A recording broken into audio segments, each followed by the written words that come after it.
sweep of this magnitude at this stage in the season, just how big is that for this group? Oh yeah, it's massive. As you know, every win in this league's hard. I mean, gosh, to win 3 in a row. I mean, look at them. I mean, that shows that they got a lot of heart and they got a lot of toughness. You got to tip your hat to Vanderbilt the way they, we had them down. They could have checked it in. They didn't. They came back and fought really hard, made it tough on us. And that's that. Like I say, you tip your hat to them. But fired up with the way our guys responded back. Chandler Marsh coming in right there, calming some things down at the end of the game was huge. And hey, Maragna just left some balls up a little bit. He'll be fine. And Zeldin was a little tired still from last week when we leaned on him so much in that one game. So, all in all, I just was really excited and fired up with the way we competed today. It was a mental grind.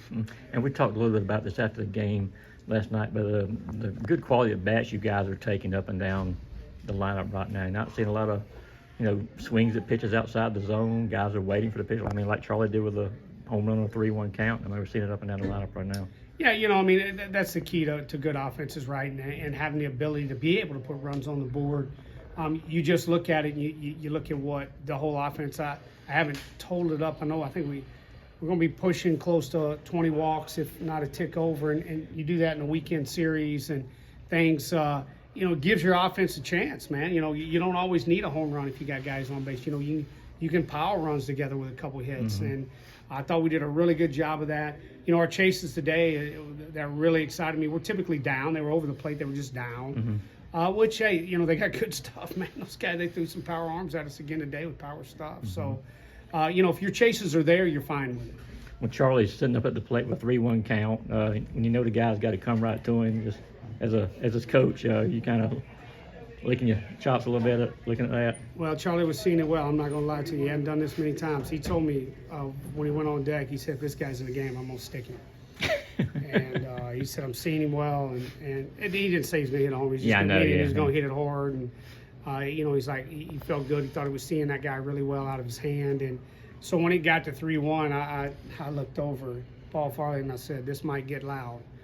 And, hey, it's one thing, you can talk about the mistakes. It's one thing, for the pitcher to do it. It's nothing for Charlie to get a swing off, so he did.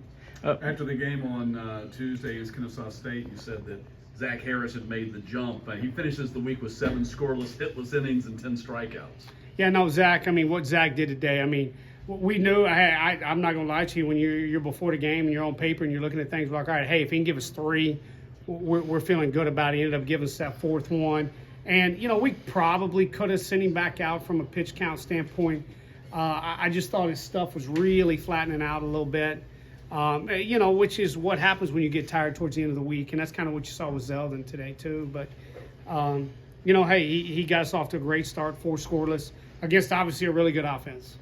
Charlie said you guys have had conversations about the postseason, bringing it back to Athens. Is that a player-led discussion? Is that something the coaches are involved in? You guys look at, here it is. You can't ever. This league's really hard, but if you don't ever think about it, if you don't ever lay in your bed at night and go, hey man, I see yourself doing things here, well then how are you ever going to do it? So so you got to talk about it. It shouldn't be, this unicorn, right?